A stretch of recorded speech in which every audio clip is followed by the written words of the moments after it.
कमल किशोर कुमार उर्फ किशोर मंडल जिंदाबाद, जिंदाबाद जिंदाबाद। कमल किशोर कुमार उर्फ किशोर मंडल जिंदाबाद, जिंदाबाद जिंदाबाद। मक्का छाप जिंदाबाद, जिंदाबाद जिंदाबाद। मक्का छाप जिंदाबाद। जिंदाबाद जिंदाबाद। बांके बाजार जिला परिषद उत्तरी क्षेत्र संख्या 27 की तमाम जनता जिंदाबाद, जिंदाबाद जिंदाबाद। बांके बाजार जिला परिषद उत्तरी क्षेत्र संख्या 27 की तमाम जनता जिंदाबाद, जिंदाबाद जिंदाबाद।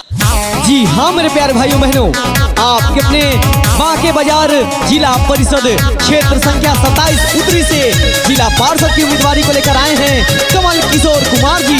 तो इनके चुनाव चिन्ह है मक्का छाप, जो कि ईवीएम मशीन के क्रम संख्या 5 पर मिलेगा।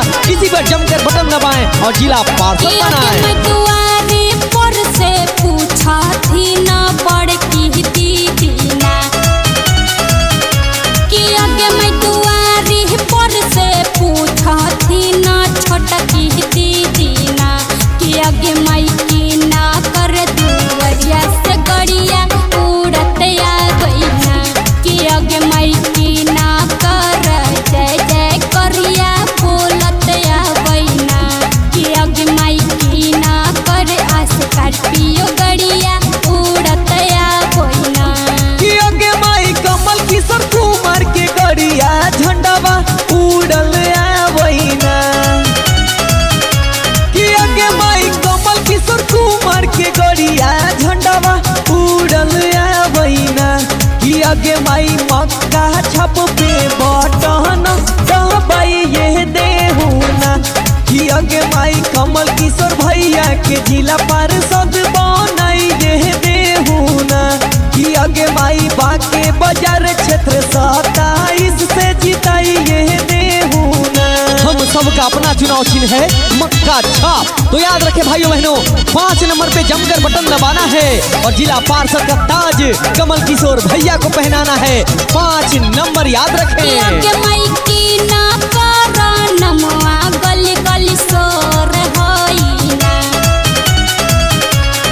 आगे माई की ना करा नमवा गली गली सोर होई ना, कि आगे माई किनका जितावे जनता ताबा तोड़ होई ना, कि आगे माई किनका जितावे जनता ताबा तोड़ होई ना, आगे माई की ना कर गावे गावे सोर होई ना, कि आगे माई कमल किशोर भैया के सागरों सोर हाई ना,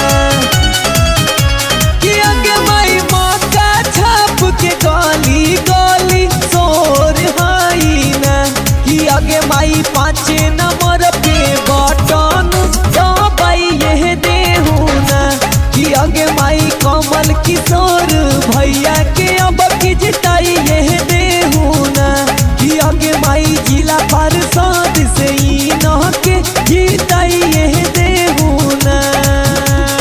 कमल किशोर कुमार जी आपके बीच रहते हैं, आपके हर सुख दुख में साथ देते हैं। ऐसे ही नेक ईमानदार प्रत्याशी को आप जिला पार्षद बनाएं, जो आपकी हर समस्याओं को भली भांति देखे, समझे और उसे पूरा करे। हमनी गरीब के मददगार होई ना, आगे माई गरीब मजदूर किसान के मददगार होई है ना, कि आगे माई अब की अपना गौवा में किनकर जयकार होई ना, आगे माई अब की अपना गौवा में किनकर जयकार होई ना, कि आगे माई अब की अपना गौवा में किनकर जयकार होई ना, कि आगे माई कमल किशोर भैया के पराचार होवई ना,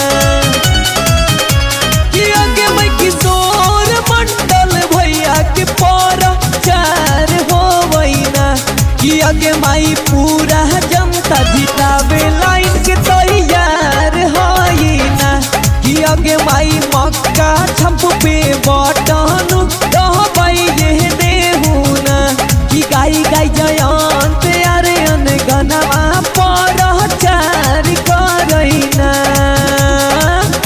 कमल किशोर कुमार उर्फ किशोर मंडल जिंदाबाद, जिंदाबाद जिंदाबाद। कमल किशोर कुमार उर्फ किशोर मंडल जिंदाबाद, जिंदाबाद जिंदाबाद, मक्का छाप जिंदाबाद, जिंदाबाद जिंदाबाद, मक्का छाप जिंदाबाद। जिंदाबाद जिंदाबाद, बांके बाजार जिला परिषद उत्तरी क्षेत्र संख्या 27 की तमाम जनता जिंदाबाद। जिंदाबाद जिंदाबाद, बांके बाजार जिला परिषद उत्तरी क्षेत्र संख्या 27 की तमाम जनता जिंदाबाद। जिंदाबाद जिंदाबाद।